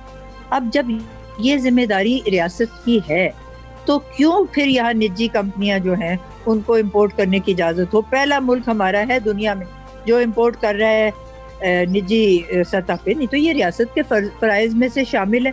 पहले इनको 50,000 डोज दिए थे चाइना ने एक दफ़ा, फिर इनको 50,000 डोज किसी और ने दिए। तो अब इतने ही हम गए गुजरे हैं कि हम अपने शहरियों के लिए ये वैक्सीन नहीं ले सकते। देखिए इस वक्त सारे टैक्स कौन देते हैं? नाई, हलवाई, कसाई, खाकरोब, माली, धोबी, इसलिए कि तमाम अशियाए खुर्दो नोश पे टैक्स लगता है। जो यहाँ उमरा है और अशरफिया है वो तो टैक्स देते ही नहीं। अब उन्हीं टैक्सेस में से ये रकम इस्तेमाल करना चाहिए इन्हें कि ये इंपोर्ट करें खुद वैक्सीन। निजी कंपनियों को देना मतलब है कि जब निजी कंपनियों के पास आ जाए तो लोगों को रियासत नहीं देगी, तो जो खरीद सकते हैं 8,000 में वो तो खरीद के लगा लेंगे। तो गरीब गुरबा जो हैं वो कोरोना की शिकार हो जाए। आपके ख्याल में पाकिस्तान के पास मुफ्त वैक्सीन लगाने के वसाइल मौजूद हैं और हम नहीं लगा रहे हैं, या फिर आप ये कह रही हैं कि निजी माफिया जो है वो मुनाफा कमाने के लिए निजी वैक्सीन की दरामद कराने में किसी तरह से कामयाब हो गया? हर चीज़ यहाँ पे हम इम्पोर्टेड इस्तेमाल कर रहे हैं। हम इम्पोर्टेड सामान दूसरा छोड़ दें और ये जो सेहत का मसाइल हैं इनके लिए हम पहले इंतज़ाम करें और ये हम इम्पोर्ट करें। और मेरा ख्याल है कि ये रियासती सतह पे ही होना मुनासिब है और शफाफियत भी इसी में रहती है। और यही इसी वजह से ट्रांसपेरेंसी इंटरनेशनल ने जो है चिट्ठी लिखी है प्राइम मिनिस्टर के जो ऑफिस में है आज़म साहब उनको, कि ये जो मसला है ये सारा रियासती सतह पे होना चाहिए ताकि हर शहरी को बराबर के मौके मिलें कि वो कोविड से बच सके। इस वक्त तो ये है कि जो 60 और 80 साल के दरमियान के लोग हैं उनको तो तकरीबन लग चुकी है। अब जो उनसे है जूनियर सतह पे यानी 18 साल से लेके 60 साल की उम्र तक उनको भी तो लगने हैं, तो जो 8,000 रुपए देंगे वो लगवा लेंगे और बाकी लोग जो है वो कोरोना का शिकार होंगे। ऐसा तो नहीं हो सकता। और ये हमारे पास वसाइल ये जो सारे टैक्स इकट्ठे करते हैं, इससे पहली तरजीह हमारी ये है कि हम ये वैक्सीन इंपोर्ट करें और चीज़ें छोड़ दें। यहाँ मक्खन इंपोर्ट हो रहा है, यहाँ पे क्या क्या चीज़ें नहीं इंपोर्ट हो रही, खाने पीने की, ज़मीन की टाइलें, छत की चीज़ें, बत्तियाँ, हर शय इनको छोड़ दें इंपोर्ट करना। हमारी अपनी इंडस्ट्री सारी बैठ गई है इस वजह से कि हर चीज़ को कहते हैं जी इम्पोर्टेड हो। क्यों इम्पोर्टेड हो जब हमारे पास अपने वसाइल हैं मसनूआत बनाने की, हमारे पास सहूलत भी है, हम अपनी फैक्ट्रियों को चलाएं। फैक्ट्रियाँ हमारी बंद पड़ी हैं और इम्पोर्ट हम हर चीज़ कर रहे हैं। इन चीज़ों को ख़त्म करें। सबसे पहले जो सेहत की तरजीह है उसको इम्पोर्ट किया जाए और वो सब जो तमाम लोग हैं जिनको अभी टीका नहीं लगा यानी कि 18 साल की उम्र से लेकर 60 साल की उम्र तक इनको लगाया जाए। सही हो गया। इसरा साहिबा, इसमें कितनी हकीकत है कि ड्रैब ने जो वैक्सीन की कीमत मुकर्रर की है उसमें इंपोर्टर का मुनाफा जो है वो 45% है और रिटेलर का मुनाफा जो है वो 15% रखा गया है। क्या ये आवाम के साथ जुल्म नहीं है? क्या समझती हैं आप? इसीलिए तो हम चिट्ठी लिख रहे हैं कि शफाफियत होनी ज़रूरी है और शफाफियत अगर नहीं करेंगे तो उसका मसला ये है कि फिर लोगों को इसके लिए सजा भुगतनी पड़ेगी। ऐसा हो नहीं सकता। इसलिए इनको कोशिश करनी चाहिए कि सिर्फ रियासती सतह पे इम्पोर्ट हो और रियासती सतह पे सबको लगाई जाए, जैसे अभी इन्होंने ये महीना भर। ठीक है नाज़र साहब, चिट्ठी लिख दी है, ये बात दुरुस्त है, लेकिन आप लोगों को कोई वजह समझ आई थी कि इस कदर महंगी वैक्सीन पाकिस्तान को क्यों पड़ रही है? कुछ आपको समझ आई जिसके बाद चिट्ठी लिख दी गई? ये हमने पता किया था तो जो दवा बेचने वाले हैं वो कहते हैं कि ये दवाई हम इंपोर्ट करते हैं और क्योंकि हम इंपोर्ट करते हैं इसलिए जब हमारी रुपए की कीमत गिरी हुई है, हम खुद क्योंकि ये बना नहीं रहे इसलिए इसकी कीमतें जो हैं वो उसी सतह पे होंगी जिस सतह पे इन्होंने। बिल्कुल ठीक है। जस्टिस रिटायर्ड जावेद इकबाल साहिबा, बहुत शुक्रिया आपका। सुबह सवेरे पाकिस्तान से आप बात कर रही थी और ये मामला है जो ट्रांसपेरेंसी इंटरनेशनल पाकिस्तान ने ख़त लिख दिया है वज़ीर आज़म ऑफिस को और कहा गया है कि इस पर नज़रसानी करें। बिल्कुल ऐसा ही है जी। आप देखते हैं कि क्या फैसला होता है, क्या उसके ऊपर सुनवाई होती है, पेशरफ्त होती है। आगे बढ़ते हैं मेरे ख्याल में हमजा। वैसे मुझे लगता है कि हुकूमत ने बहुत सोच समझ के फैसले किए हैं और इस मामले को जो है वो देखा भी जा रहा है। इन जो कीमतें हुई थी इनके ऊपर पहले भी कुछ डेडलॉक चल रहा था, उस हवाले से भी फैसला होना है। तो अब मेरे ख्याल में आगे बढ़ते हैं। एक आलमी दिन मनाया जा रहा है, जैसे कि हम बहुत सारे आलमी दिन मनाते हैं, तो आज भी एक आलमी दिन मनाया जा रहा है पाकिस्तान समेत दुनिया भर में। टीबी से बचाव का आलमी दिन मनाया जा रहा है। पाकिस्तान टीबी के शिकार ममालिक में 6ठे नंबर पर है। हाँ जी, और टीबी एक ऐसा मरज़ है इशाल जो फेफड़ों पर असरअंदाज होता है और हवा के ज़रिए ये एक से दूसरे शख्स में मुंतकिल भी हो सकता है, जो हमने सुन रखा है। ये हम जो है इस पर माहिराना राय भी लेंगे। आलमी इदारा सेहत WHO का ये कहना है कि टीबी का मरज़ दुनिया भर में हर रोज़ 5000 जाने लेता है एक अंदाजे के मुताबिक। ऐसे ही आदाद शुमार के मुताबिक तो दुनिया भर में 1/3 टीबी के मरीजों में मर्ज की तशखीस ही नहीं हो पाती है। लोग ये समझ ही नहीं पाते कि उन्हें टीबी हो चुका है। इनके ऊपर भी मेरे ख्याल में हम जानेंगे कि क्या अलामात होती हैं, बिल्कुल कि लोगों को कैसे पता चलेगा कि वो टीबी का शिकार हो चुके हैं। एक तो ये मामला है ना कि उनको इल्म ही नहीं हुआ, दूसरा ये है कि वो इलाज करवाने की सकत नहीं रखते, उसकी सहूलियात से महरूम रह जाते हैं। आलमी इदारा सेहत का ये भी कहना है कि गुर्बत, ग़िज़ाई किल्लत, गंदे घरों में रहना और सफाई का इंतज़ाम ना होना टीबी समेत बहुत सी बीमारियों का आसान शिकार बना देता है। ये वो चीज़ें हैं कि अगर हम आम अल्फाज में बात कर लें तो गुरबा में इसकी जो है रेशियो ज्यादा होने का खदशा पैदा हो जाता है। इसीलिए कहा गया है कि सफाई निस्फ ईमान है। सफाई जो है वही आपको हर बीमारी से महफूज रख सकती है, वो चाहे फिर कोरोना है या फिर टीबी है या फिर दीगर अमराज हैं। इसी तरह पहले से मुख्तलिफ अमराज जैसे एड्स या फिर डायबिटीज़ है, तंबाकू नोशी है, शराब नोशी का इस्तेमाल भी है, मर्ज़ में मुब्तला होने के इम्कानात जो है वो बढ़ा देता है। तो इसलिए इन चीज़ों से भी गुरेज कीजिए कि सिगरेट नोशी से भी गुरेज कीजिए। तो हम माहिराना राय लेते हैं। डॉक्टर एजाज ज़ीशान साहब हमारे साथ मौजूद हैं, उनसे बात कर। साहब अस्सलाम वालेकुम, गुड मॉर्निंग। डॉक्टर साहब, सबसे पहले तो हमें ये बता दें कि टीबी आखिर ये बीमारी है क्या, ये कैसे लग जाती है इंसान को, कैसे मालूम हो कि हमें टीबी हो गई है? अच्छा, इसमें तो सबसे पहले तो ये है कि अगर किसी भी शख्स को खांसी या बुखार है जिसका दौरानिया 2 हफ्ते से ज़्यादा हो चुका है, तो उसको ज़रूर अपना एक्सरे करवाना चाहिए और अपने डॉक्टर से रुजू करना चाहिए। ठीक है। और अगर उसका बुखार ठीक नहीं हो रहा, खांसी ठीक नहीं हो रही, तो उसके साथ और भी अलामात आना शुरू हो जाती हैं, जिसमें एक ये है कि भूख का ना लगना, वजन का गिरना, फिर ये है कि रात को ठंडे पसीने आना, सांस का फूलना या फिर बलगम में खून का आना। ये सारी वो अलामात हैं जो किसी भी टीबी के मरीज़ में आ सकती हैं। लेकिन यहाँ ये बात बड़ी ज़रूरी है, मैं आपको बताऊंगा कि हर पेशेंट में, हर मरीज़ के अंदर ये सारी अलामात नहीं आती। किसी मरीज़ में कुछ आता है और किसी मरीज़ में कुछ आता है। ठीक है। तो इसके लिए 2 हफ्ते से ज़्यादा की अगर खांसी या बुखार किसी को है तो फ़ौरन उसको डॉक्टर से रुजू करना चाहिए। आपने ये पूछा आयशा और हमजा कि ये बीमारी छूने से या कैसे मतलब स्प्रेड होती है, तो ये बीमारी छूने से या खाने से नहीं होती, बल्कि सांस में से जो नन्हे कतरे होते हैं वो फैल रहे होते हैं, तो उसकी वजह से ये होती है। अब जैसे हमजा ने अभी ये बात बताई थी कि ये जो गुरबा में ज़्यादा होती है, तो मैं इसको थोड़ा इसलिए हाईलाइट करूँगा।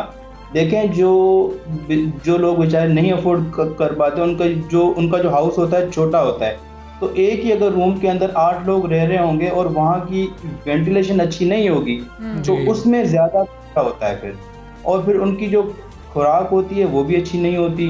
अब उस दोनों वजूहत होती हैं जिसकी वजह से इन लोगों के अंदर टीबी का इम्कान। ठीक है डॉक्टर साहब, जिस तरह से इशाल भी बात कर रही थी, हम भी बात कर रहे थे, आपसे ये जानना चाहेंगे कि हम आमतौर पर ये समझते हैं कि खांसी जो है वो लाजमी होगी अगर आप टीबी के मरज़ में मुब्तला हो गए हैं। क्या ये अंडरस्टैंडिंग आम लोगों की हमारी दुरुस्त है कि खांसी तो लाजमी होगी? नहीं हमजा, ऐसा नहीं है, क्योंकि मैं आपको ये बताऊं कि अगर हमें ये समझा जाता है कि टीबी जो है सिर्फ और सिर्फ फेफड़ों को इन्वॉल्व करती है, तो ये गलत है।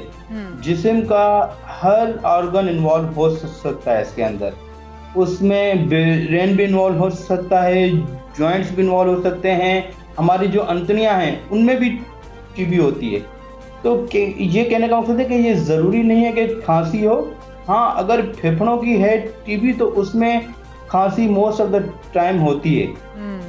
तो डॉक्टर साहब, ये पता कैसे लगेगा कि आम तौर पे हमारी सबकी अंडरस्टैंडिंग खांसी की हद तक थी, अगर किसी और हिस्से में है, जॉइंट्स में जिस तरह से आपने कहा कि आंत में भी हो सकता है, तो अब हमें मालूम कैसे होगा? क्या हम सिर्फ रैंडम टेस्टिंग करवाएं तो हमें पता लगेगा? नहीं, ऐसा नहीं होगा हमजा। उसमें हमने ये करना होता है कि जैसे हमारे पास कोई मरीज आ गया, वो हमें ये कहता है कि जी इसको बुखार हो रहा है और इसको ये कि लूज मोशन आ रहे हैं 1 महीने से, तो फिर हम उन दोनों चीज़ों को रिलेशन होती है हमारी फिर कि अगर इनको बुखार भी है, लूज मोशन भी आ रहे हैं और उनका वजन भी काफ़ी कम हो चुका है, तो फिर उसमें हम ये सोचें कि ये अंतड़ियों की टीबी की तरफ जा सकता है। ठीक है। अब दूसरी बात आपने पूछी कि ये अब रैंडम तो नहीं हो सकता ना कुछ भी, वो हिस्ट्री पे और उनके एग्जामिनेशन पे, उसी पे हमें आइडिया लेना होता है कि हमने आगे अब क्या करना है मरीज का, ठीक है। और सबसे पहली बात यह है कि खांसी का आपने जैसे बताया कि अगर खांसी है तो खांसी फेफड़ों वाली जो टीबी होती है उसमें ज़रूर होती है, लेकिन मैंने ऐसे बहुत सारे मरीज होते हैं जिनमें खांसी नहीं भी होती, लेकिन जब उनका एक्सरे करवाते हैं तो उसमें सारी टीबी वगैरह आ रही होती है। तो कहने का मैसेज यही है आप लोगों को, और आप लोगों के तवज्जुह से लोगों को भी ये मैसेज देना चाहूँगा, अगर किसी को 2 हफ्ते से ज़्यादा की खांसी या बुखार है तो फौरन अपने करीबी डॉक्टर से रुजू करें। डॉक्टर साहब, ये तो हो गया कि अलामात ज़ाहिर कौन कौन सी हो रही हैं, टीबी जो है वो किस किस किस्म का हो सकता है, लेकिन इससे अमली तौर पर बचाव का क्या तरीका कार हो सकता है? हमें अमली बचाव किस तरीके से करना है, या फिर इसका इलाज क्या हो सकता है? जी बिल्कुल, इसमें मैंने आपको जैसे बताया कि इसकी बचाव का तरीका जो सबसे बड़ा है कि हमें अपने पूरे घरों को अच्छी वेंटिलेशन रखनी होगी उसके अंदर। और अभी तक हमारे मुल्क में टीबी ख़त्म इसलिए नहीं हो पाई क्योंकि इसका जो इलाज होता है थोड़ा सा लंबा होता है। हमारे यहाँ क्या होता है कि हमने तकरीबन मरीज़ को 1 महीने की मेडिसिन दी और उसको बोला कि आपने हमारे पास वापस आना 1 महीने के बाद। लेकिन होता क्या है, इन कंट्रास्ट 1 महीने बाद वो अच्छा भला हो जाता है, लेकिन इसका मतलब ये नहीं होता कि उसकी टीबी खत्म हो गई है। 9 महीने का कोर्स करना बड़ा ज़रूरी होता है, लेकिन वो जो मरीज़ होता है वो खुद से ही मेडिसिन भी नहीं लेता और वो फिर हमारे पास भी नहीं आता, तो वो बड़ा खतरनाक है। वो इसलिए खतरनाक है तो वो जाके आगे एक टीबी की अक़साम होती है जिसको हम कहते हैं मल्टी ड्रग रेजिस्टेंट ट्यूबरकुलोसिस, जो भी बहुत ज़्यादा है और उसका इलाज भी काफ़ी लंबा होता है। अच्छा डॉक्टर साहब, इसका इलाज लंबा है, लेकिन क्या मुकम्मल तौर पर इंसान इससे निकल सकता है? सेहतयाबी मुकम्मल तौर पर मिल सकती है? बिल्कुल, ये बिल्कुल निकल सकता है, लेकिन उसकी सिर्फ यही एक शर्त होगी कि जब आपको अपना मौलिज आपको बुलवाता रहे और जो मेडिसिन लिख के दी हुई हैं वो बाकायदगी से लेंगे अगर, तो इंशाअल्लाह बिल्कुल मरीज ठीक हो जाते हैं, शिफायाब हो सकता है। डॉक्टर साहब, 2 चीज़ें बताएं। हमने ये देखा, हम कुछ रिपोर्ट्स हैं हम शेयर भी करते हैं अपने प्रोग्राम में कि जो स्कूल गोइंग बच्चे हैं वो भी सिगरेट्स पे लग जाते हैं बहुत जल्दी, और हम इस तरह का चेक नहीं रख पाते कि 18 साल से ऊपर अफराद को सिर्फ सिगरेट दिया जाए। तंबाकू नोशी कितना बड़ा एक फैक्टर हो सकती है टीबी के लिए? और दूसरी चीज़ हमें ये भी बताएं, हम लोगों को आम जुबान में समझ आती है कि किसी भी बीमारी की स्टेजेस होती हैं, टीबी की कितनी स्टेजेस होती हैं? जी हमजा, आपने ये बड़ा अच्छा आपने सवाल उठाया कि जो लोग सिगरेट नोशी करते हैं उनमें टीबी होने का रिस्क और ज़्यादा हो जाता है, क्योंकि उनके जो लंग्स होते हैं उनके अंदर ऑलरेडी जो है नुकसान होना शुरू हो जाता होता है। तो आपको पता है कि जिस लंग्स में ऑलरेडी नुकसान होना शुरू हो गया है वो आसान टारगेट होता है ट्यूबरकुलोसिस के लिए, ठीक है।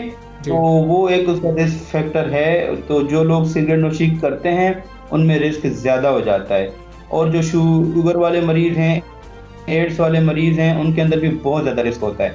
दूसरा आपका सवाल ये था, जी प्लीज़ कंटिन्यू। दूसरा आपका सवाल था कि इसके क्या स्टेजेस होती हैं। देखें, अब स्टेजेस में यही है कि अगर किसी को फेफड़ों की टीबी थी लेकिन उसने सही इलाज नहीं करवाया, ठीक है, वो टीबी आहिस्ता आहिस्ता पूरे जिस्म में भी फैल सकती है और वो जाके हड्डी के गूदे में भी आ सकती है, ठीक है। तो हड्डी के गूदे में आके वो हड्डी के जो सेल बनाने का तरीका होता है उसको भी रोक देती है वो। तो इसके इस लिहाज से होते हैं कि अगर लग जाए हमें पता, तो उसका इलाज भी आसान होता है और देर बाद नहीं होता है इतना। बिल्कुल ठीक है। अगर जितनी ज़्यादा कॉम्प्लिकेशन होंगी उतना ज़्यादा लंबा इलाज होगा फिर उसका। डॉक्टर साहब, जैसा कि आपने कहा कि ये सांस लेने से भी एक दूसरे से भी ट्रांसफ़र होती है, वेंटिलेशन जो है वो होनी ज़रूरी है आपके घरों में। अगर किसी को टीबी हो गया है तो क्या आपको उसके करीब नहीं जाना चाहिए या उससे एहतियात बरतनी चाहिए? नहीं, अगर आपको लगता है कि घर में किसी को टीबी हो गई है तो देखें, ये बड़ी अच्छा आपने सवाल पूछा है, क्योंकि हमारे लोगों में बड़े ये मिसकॉन्सेप्शंस हैं। अगर किसी को घर में हो गई है, टीबी हो गई है, तो उसको 2 हफ्ते की जो हम इसकी दवाई होती है हम उसको कहते हैं ATT, एंटी ट्यूबरकुलोस थेरापी। 2 हफ्ते की थेरापी के बाद इंसान वो इतना ज़्यादा इन्फेक्शियस नहीं होता कि वो दूसरों तक भी बहुत ज़्यादा फैला सके। तो 2 हफ्ते तक आपको एहतियात करना पड़ेगा। अगर आप उसके करीब जाएं मरीज़ के तो मास्क ज़रूर लगाएं आप। बिल्कुल ठीक है, मास्क ज़रूर लगाएं। बहुत शुक्रिया। डॉक्टर एजाज ज़ीशान खान साहब मौजूद थे और हमें टीबी के हवाले से बता रहे थे, और ये जो मिसकंसेप्शन है वो हम दूर करना चाह रहे थे कि सिर्फ हम ये समझते हैं कि अगर खांसी हो रही होगी, आ रही होगी किसी शख्स को और वो बहुत शदीद हो जाएगी तो फिर सिर्फ जो है टीबी का मरज़ आपको लाहक हो सकता है। तो वो जो एहतियाती तदाबीर बताई गई हैं वो भी, उस पर भी आप जो है, जैसे उन्होंने बोन्स का भी कहा कि ये भी टीबी है, आंख का टीबी है, तो इसलिए किसी भी अलामात को छोटा ना समझें, किसी भी मर्ज़ को छोटा ना समझें। तशख़ीस जो है वो होनी ज़रूरी है, इलाज होना ज़रूरी है, इसलिए इसको इग्नोर ना करें। और जैसा कि कोरोना में भी मास्क पहनना ज़रूरी है, तो टीबी के मरीज़ के पास जाने के वक्त भी आपको मास्क पहनना ज़रूरी है। एहतियात बहुत ज़्यादा ज़रूरी है इस हवाले से। और अभी हम ब्रेक लेंगे, ब्रेक के बाद आपको फिर मिलते हैं। Stay with us.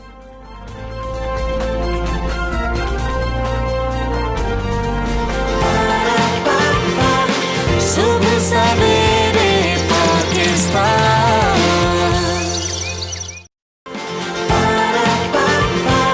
सुबह सवेरे पाकिस्तान।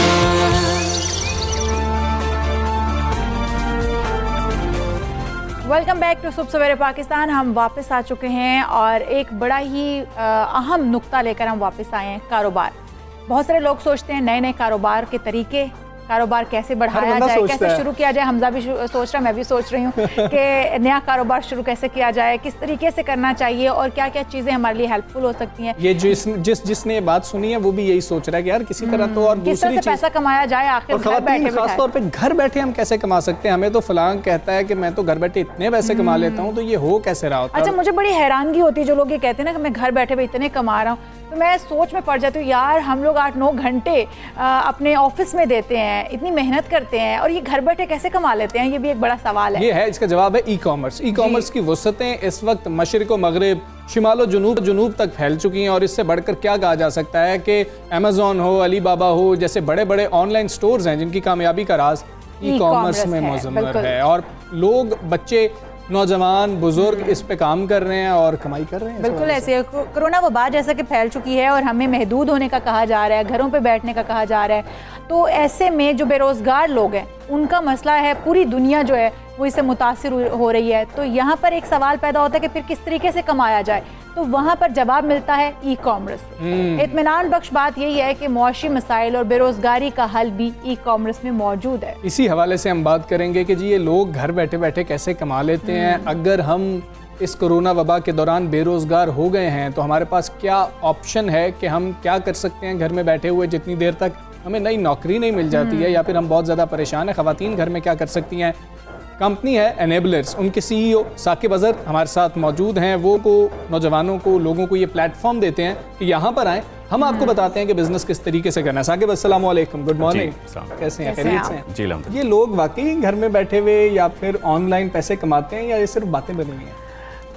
बातें तो नहीं हैं अब, बिकॉज़ हम लोग इसको प्रैक्टिकली कर रहे हैं। पाकिस्तान, पूरे पाकिस्तान में लाखों लोग इसको अब कर रहे हैं, तो एक ट्रेंड कल्चर बन चुका है। So it's really happening. वो कहते हैं तब तक तैरना नहीं आता जब तक आप पानी में छलांग ना मारे। तो पानी कहाँ से मिलेगा जिसमें छलांग लगानी है? हमें कैसे पता लगेगा कि ये काम करना चाहिए, किस तरह कमाया जा सकता है?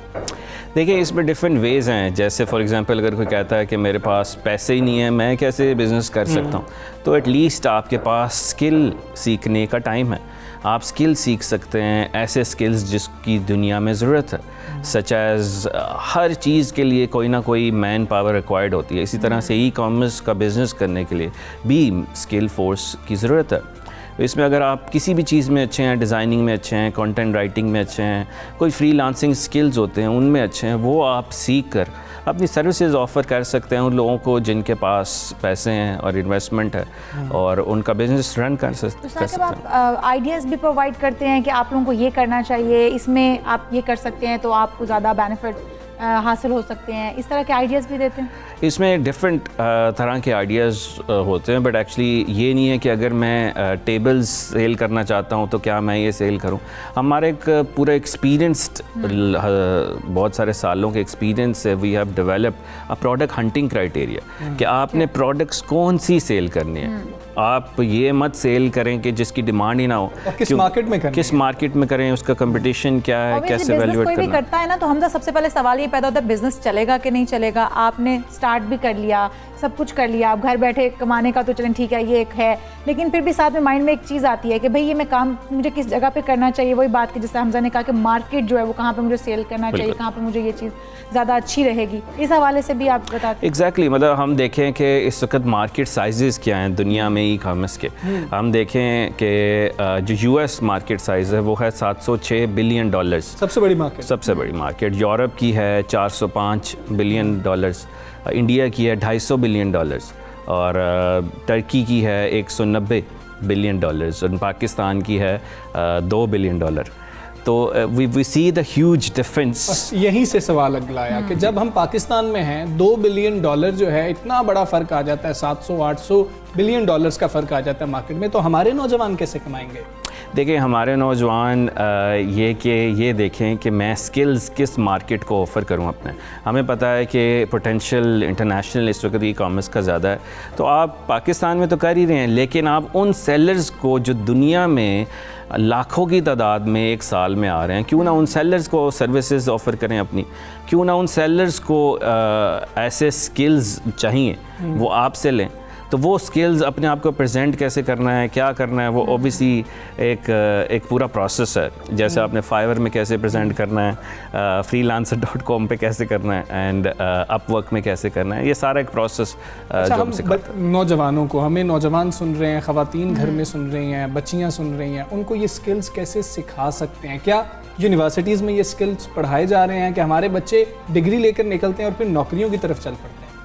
देखिए इस वक्त 500,000 लोगों का एक ग्रुप है ई कॉमर्स बाय एनेबलर्स के नाम से, जिसमें आप enablers.org/group में आइए और वहाँ पर आप कोई भी क्वेश्चन है वो पोस्ट कर सकते हैं, आपको फ्री में हेल्प प्रोवाइड की जाती है 60 सेकंड्स के अंदर।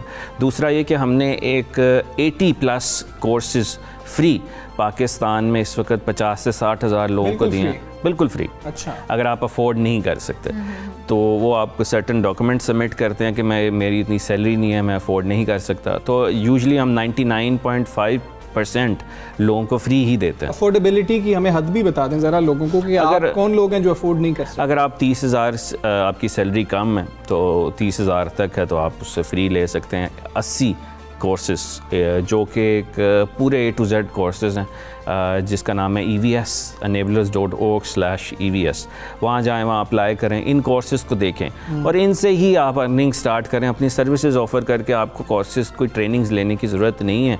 अगर आप समझते हैं कि उसके बाद भी आपको किसी मेंटर की ज़रूरत है, ऐसा मेंटर जो ऑलरेडी सक्सेसफुल हो चुका है, मैं उसके साथ अटैच्ड होना चाहता हूँ, देन ऑब्वियसली वो एज अ सेकंड बड़ा सीखते हैं कि हम बना लेते हैं मेंटर के, फ़लाँ ने ये किया था, इस तरीके से सक्सेस हासिल की थी, तो हम भी इस तरह से कर सकते हैं। और दूसरा सवाल मेरा ये कि आप क्या यूनिवर्सिटीज़ कॉलेज से भी लिंक्ड हैं कि क्या वहाँ पर भी काम? इस वक्त हम पाकिस्तान की 10-12 यूनिवर्सिटीज़ में हमारे MOUs हैं उनके साथ, और द पर्पज़ इज़ कि हम यूनिवर्सिटीज़ का कल्चर चेंज करें। हम पहले दिन से देखते आ रहे हैं कि यूनिवर्सिटीज़ के अंदर लोग 4-4 साल डिग्रीज़ में लगाने के बाद फिर 2-3 या 5 हज़ार से इंटर्नशिप स्टार्ट करते हैं, फिर कुछ सालों बाद जाकर उनकी 50,000, 60-70 हज़ार या 1 लाख तक पहुँचते हैं। तो हम ये लकी वंस ऑब्वियसली जैसे हम पिछले साल 4.5 लाख ग्रेजुएट्स निकले और उसमें से 1.2% of people manage to get the job, और वो भी जॉब किस सैलरी पे we don't know. But what we are saying is कि हम ये कल्चर यूनिवर्सिटीज़ में चेंज करने जा रहे हैं, जिसमें हम पैसिव इनकम का माइंडसेट देंगे कि आप पढ़ रहे हैं साथ साथ और इनकम भी जनरेट करें। हमें कॉमर्स में कितना टाइम लग जाता है कमाई करते हुए, ताकि अब लोग हमें सुन रहे हैं वो ये ना समझे कि जी आज हम काम शुरू करें, अगर हमें 5 साल बाद इसका कोई फ़ायदा आना शुरू होगा तो फिर तो ये बहुत लंबी इन्वेस्टमेंट है, तब तक हम घर बैठे क्या करेंगे, हमारे पास तो पैसे नहीं है कि हम चला सकें अपने घर को। तो कितने अरसे में आप कमाना आइडियली शुरू कर देते हैं? जो सक्सेस स्टोरीज़ की शाल बात कर रही थी वो बताइएगा, आपके पास कैसी सक्सेस स्टोरीज? कुछ सक्सेस स्टोरीज़ हैं जो कि 2 महीने के अंदर 1 लाख में पहुंच जाता है। कुछ सक्सेस स्टोरी हैं जो 1 साल बाद भी कुछ नहीं कर पाता। It all depends on the person, mindset, dedication, patience. ये कोई क्रेडिट स्कीम तो नहीं है कि आप आएँ और आपने कुछ ऐसा सीखा और दुनिया जो है आपको लाखों रुपया देगी। आपने मेहनत करनी है, इसमें बहुत सारा पैशन चाहिए, पेशेंस चाहिए। तो वो 2 महीने से भी कुछ स्टार्ट कर लेते हैं, कुछ थोड़े अरसे बाद भी करते हैं, कुछ नहीं भी कर सकते। फेलियर्स भी हैं इसमें ऑब्वियसली। और अगर मैं ये कहता हूँ कि मैं तो कंप्यूटर मैंने कभी इस्तेमाल नहीं किया, मुझे तो सिर्फ मोबाइल भी इतना आता है कि कॉल मिला ली, ये कर लिया, क्या उन लोगों के लिए भी ऑनलाइन जो है कमाने के मौके मौजूद हैं? क्या वो लोग भी कमा सकते हैं? मुझे तो शायद मैं तो अंग्रेजी में शायद चैट नहीं कर सकता, तो मुझे फिर क्या करने की ज़रूरत होगी? देखिए, आपको बिज़नेस समझना है। जैसे आप हम प्रॉपर्टी जाइंट्स अगर हम देखते हैं यहाँ पे, वो भी पढ़े लिखे नहीं होते यहाँ पे, लेकिन बहुत बड़ा बड़ा प्रॉपर्टी का बिज़नेस कर रहे होते हैं, उनको एक बिज़नेस की समझ आ जाती है, लेकिन वो एक मैन पावर हायर करते हैं जो कि स्किल फोर्स है। इसी तरह आपके पास माइंडसेट है बिज़नेस का, आप बिज़नेस का पूरा प्रोसेस सीखें और फिर स्किल को हायर करें जो कि इस चीज़ में परफेक्ट है। स्किल फोर्स इज़ अवेलेबल, जिसको हम वर्चुअल असिस्टेंट कहते हैं। आप वीएस हायर करें, वो आपके लिए काम करेंगे और आपका एक विन विन सिचुएशन होगी कि अगर आपका बिज़नेस प्रॉफिट में लाएंगे तो आप उसको प्रॉफिट शेयर कर सकते हैं, और उसकी भी विन है बिकॉज उसके पास पैसे नहीं थे, स्किल थे। बिल्कुल ठीक है। साकिब अज़हर हमारे साथ मौजूद थे और हमें बता रहे थे किस तरह से ऑनलाइन कमा सकता है। मेहनत तो है, लेकिन अगर मेहनत करेंगे तो उसका जितना भी फ़ायदा होगा वो आपको ही होगा, और आप घर बैठे भी कमा सकते हैं। जो उन्होंने बातें बताई उनको आप ज़रूर फॉलो करें और कोशिश करने में क्या हर्ज है। कि बहुत शुक्रिया आप आए और हमारे प्रोग्राम का हिस्सा बने। विशाल, थोड़ा सा आगे चलते हैं, हैदराबाद की तरफ रुख करते हैं। हैदराबाद का रुख कर लेते हैं, लाहौर से निकलते हैं, हैदराबाद चल पड़ते हैं। हैदराबाद में नहरों के किनारे माजी में खूबसूरत ग्रीन बेल्ट हुआ करते थे, मगर आहिस्ता आहिस्ता ग्रीन बेल्ट पर तजावुज़ात कायम हो गई। अब अदालती अहकामात पर महकमा आबपाशी और ज़िला इंतज़ामिया की जानिब से तजावुज़ात के खिलाफ ऑपरेशन तो शुरू कर दिया गया है। हाँ जी, अब सूरत हाल क्या है? हमारे नुमाइंदे शराज भट्टी वहाँ पर मौजूद हैं, वो हमें बताएंगे। जी बताइए, ये सूरत हाल है क्या, मामला क्या है? जी बिल्कुल, दुनिया भर में नहरों की खूबसूरती में इजाफे के लिए नहरों के किनारों पर ग्रीन बेल्ट्स बनाए जाते हैं, पौधे लगाए जाते हैं ताकि नहरों की खूबसूरती में इजाफा हो सके। लेकिन हैदराबाद में गुज़िश्ता कई दहाइयों से नहरों के किनारों पर तजावुज़ात कायम थी, जो कि अदालती अहकामात के बाद महकमा आबपाशी की जानिब से मसमार कर दी गई हैं। एक हफ़्ता गुजर जाने के बावजूद इन तजावुज़ात का मलबा यहाँ से नहीं हटाया जा सका है। मैं इस वक्त मौजूद हूँ हैदराबाद की फुलेली नहर के किनारे पर। यहाँ पर जो तजावुज़ात का खात्मा किया गया है वो मलबा एक हफ्ता गुजर जाने के बावजूद यहाँ पर बदस्तूर मौजूद हैं, और यहाँ के जो मकीन थे वो भी खुले आसमान के नीचे ज़िंदगी गुजारने पर मजबूर हैं। माजी में भी शहर के अंदर जितनी बार भी इंक्रोचमेंट की गई, तजावुज़ात का खात्मा किया गया, लेकिन मलबा वहाँ से नहीं हटाया गया। यही वजह है कि उस मलबे की आड़ में दोबारा फिर तजावुज़ात कायम हो गई हैं। यहाँ के जो एक हफ्ता गुजर चुका है, मलबा नहीं हटाया गया है। ये इंतज़ामिया को चाहिए कि यहाँ से मलबा फौरी तौर पर हटाए और यहाँ पर ग्रीन बेल्ट बनाया जाए। जी सही, इंतज़ामिया को चाहिए कि वहाँ पर जो है वो मामला ठीक किए जाएँ, तजावुज़ात को वहाँ से हटाया जाए। बहुत शुक्रिया, शराज हमारे साथ मौजूद थे। हमजा, किसी भी जो शहर की खूबसूरती होती है ना, ग्रीन बेल्ट से जुड़ी हुई होती है। जहाँ पर जितनी अच्छी खूबसूरत सड़कें होती हैं, ग्रीन बेल्ट होते हैं, वो शहर उतना ही लोगों की तवज्जो अपनी तरफ खींच पाता है। बिल्कुल आसानी भी होती है। तो मेरे ख्याल में किसी भी शहर की जहाँ पर ग्रीन बेल्ट और सड़कों की बात हो रही, वहाँ पे खेलों के मैदान भी बड़े इंपॉर्टेंट होते हैं। ग्रीन शर्ट्स की तरफ चलते हैं, बिल्कुल ग्रीन शर्ट्स की तरफ चलते हैं।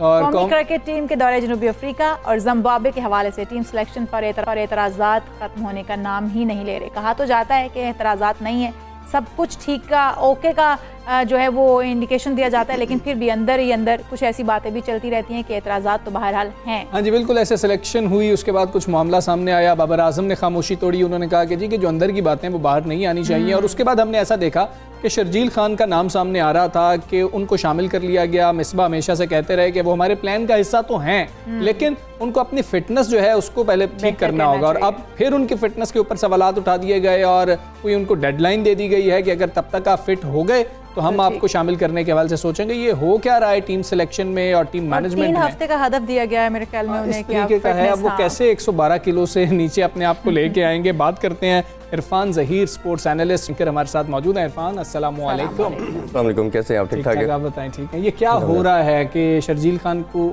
आप ले आते हैं, उनकी परफॉर्मेंस के ऊपर बाबर आजम उनके साथ हमें कराची किंग्स के लिए ओपन करते हुए नजर आते हैं, फिर अचानक से उनके लिए डेडलाइन रख दी जाती है। ये क्या कन्फ्यूजन क्या है? देखिए, लास्ट जो सिलेक्शन थी मोहम्मद वसीम की, बड़ी उसको एडमायर भी किया गया, सबने बड़ा अप्रिशिएट किया कि बड़ी ज़बरदस्त हुई। बट अनफॉर्चुनेटली जो ये सिलेक्शन हुई, इस पर क्रिटिसिज्म ख़त्म होने का नाम नहीं ले रहा। और एक ऐसी लंबी वो स्टोरी चलती चली जा रही है जो उसमें 2 चीज़ें आ रही हैं। एक तो पहले सिलेक्शन के ऊपर बात कर रहे हैं, तो सिलेक्शन में 5-6 सिलेक्शन तो ऐसी हैं जो बड़ी अनजस्टिफाइड है। सबसे पहले मैं स्टार्ट कामरान गुलाम से लेना चाहूँगा, जिसने 37 साल का आपका रिकॉर्ड ब्रेक किया। आपकी फॉर्म देखिए, हमेशा क्रिकेट में कहा जाता है कि जब किसी प्लेयर की फॉर्म है उसको यूटिलाइज़ करना चाहिए, और आप परफॉर्मर को, आपका स्लोगन भी यही है मोहम्मद वसीम का कि परफॉर्मर को मैं चांस दूंगा। जो यंगस्टर है उनको चांस दूंगा, तो उस बेचारे का क्या कसूर था जिसको खिलाए बगैर आपने ड्रॉप कर दिया। फिर इसी तरह बात की जाए शर्जील की तरफ हम आते हैं, तो शर्जील ऑल दो के बड़ा अच्छा खेले PSL के अंदर भी, और हमें लग रहा था कि एक मैच विनिंग प्लेयर है, we all know, but fitness भी एक उसके साथ पैरेलल एक पैरामीटर है। अभी आपने देखा होगा आजम खान को भी इंडक्ट कर लिया गया, बुला लिया गया, क्योंकि वो भी प्लान का पार्ट है। सुहेब को भी बुला लिया गया। आप खुश होंगे। तो मेरी उन दोनों से एक बात भी हुई, उनको मैं अपने शो में भी इन्वाइट करूँ, तो उनसे भी डिस्कशन इस हवाले से हो रही है कि क्या क्या चीज़ें PCB करना चाह रहा है। लेकिन PCB की अपनी बातों में बहुत कॉन्ट्रडिक्शन है। कोच कुछ कह रहा है, चीफ सेलेक्टर कुछ कह रहा है, कैप्टन कुछ कह रहा है। दूसरा, आपने जो रेफरेंस दिया बाबर आजम की बात का, बाबर आजम ने खुद ही एडमिट कर लिया सारी बातों को कि बातें बाहर नहीं आनी। अब क्वेश्चन ये है कि कौन बाहर लाता है, ठीक है, आप 3-4 लोग थे, पैदा ही क्यों होती हैं, सवाल तो ये भी है। ऑब्वियसली ये सारी गेम जो है ना इशाल, वो ऐसे है कि अब्यूज़ ऑफ पावर की है। हर बंदा कहता है कि मेरे पास पावर ज़्यादा हो, अथॉरिटी मेरे पास ज़्यादा हो, और उसी के चक्कर के अंदर ये सारा कुछ होता है। जब तक मिसबाह सारे अथॉरिटीज़ के साथ थे सब कुछ ठीक था, अब मिसबाह से गया। और दूसरी चीज़ ये है कि मेरे राय के मुताबिक ज़्यादा प्रॉब्लम बाबर की बजाय मिसबाह को है, शर्जील से भी है। उन्होंने फ़खर को डिमांड किया था T20 के अंदर, फिर उन्होंने कहा था इफ्तिखार ड्रॉप नहीं होना चाहिए, खुशदिल शाह नहीं होना चाहिए, ठीक है। माद वसीम के हवाले से क्या जी, माद वसीम की कंट्रोवर्सी स्टार्ट तो माद वसीम से ही हुई थी। बिल्कुल सही बात है कि माद वसीम T20 और ODI में ड्रॉप नहीं होता। लास्ट 4 ईयर से आपके परमानेंट मेंबर हैं और बड़ी अच्छी उन्होंने परफॉर्मेंसेस भी दी। इकॉनमी के लिहाज से भी सबसे जबरदस्त किस्म के पहला ओवर आके डालते हैं। जी 4 ओवर और क्रंच मूवमेंट के ऊपर बैटिंग के अंदर भी आपको याद होगा वर्ल्ड कप के अंदर भी जो हम मैच हारे थे, बांग्लादेश से हम जीते थे मैच, नहीं वो अफगानिस्तान से मैच जिताया था उन्होंने। तो उसके अलावा भी उनकी बड़ी परफॉर्मेंसेस हैं, और कराची किंग्स को जिस तरह उन्होंने एज ए कैप्टन लीड किया और फाइनल जिताया, तो मेरा नहीं ख्याल। ये एक बाबर और इमाद कोई प्रॉब्लम तो नहीं है कि इमाद बाबर के कप्तान है कराची किंग्स में और कौमी टीम में बाबर कप्तान है, ये कोई प्रॉब्लम तो नहीं है? नहीं, मेरा नहीं ख्याल कि ऐसा है। वो इमाद का अभी ऑब्वियसली एक रोल है टीम के अंदर, वो कितने सालों से जैसे मैंने कहा खेलते चले आ रहे हैं, और बाबर की भी सक्सेस तभी होगी जब टीम की सक्सेस होगी। मुझे तो लग रहा है कि कहीं खुदा न खास्ता बिल्कुल सरफराज के ट्रैक पे बाबर आ जाएंगे, और बाबर भी हमें 6 से 8 मंथ के बाद नजर नहीं आएंगे। अच्छा, जिस तरह स्क्वाड जो तरतीब दे दिया गया है, और अब क्योंकि खेलने के लिए तो जा ही रहा है स्क्वाड जो अब फाइनल हो चुका है, तो क्या समझ रहे हैं कि खेल अच्छा होगा, टीम अच्छा परफॉर्म करे? क्योंकि जिस तरह आपने बताया भी कि जो अच्छे खिलाड़ी थे जिनको हम पहले देखते भी आए और होने भी चाहिए थे, वो इस वक्त टीम का हिस्सा नहीं रहे। देखिए ODI के अंदर मुझे टीम सिलेक्शन की समझ नहीं आ रही, क्योंकि हमारा टॉप ऑर्डर तो चले फिर थोड़े अरसे से स्टेबल है, बट मिडल ऑर्डर बहुत वीक है। सऊद शकील को ऐड किया गया है, ऑब्वियसली हारिस सुहेल आपका एक ऐसा बैट्समैन था जो काफ़ी टाइम से टीम के साथ आप लेके चल रहे थे, और 42 की एवरेज थी उनकी, शायद जो किसी भी मिडिल ऑर्डर में किसी बैट्समैन की नहीं है। तो एक यंगस्टर को चांस देना अच्छी बात है, बट आपको 7 सीनियर प्रो भी रखना चाहिए।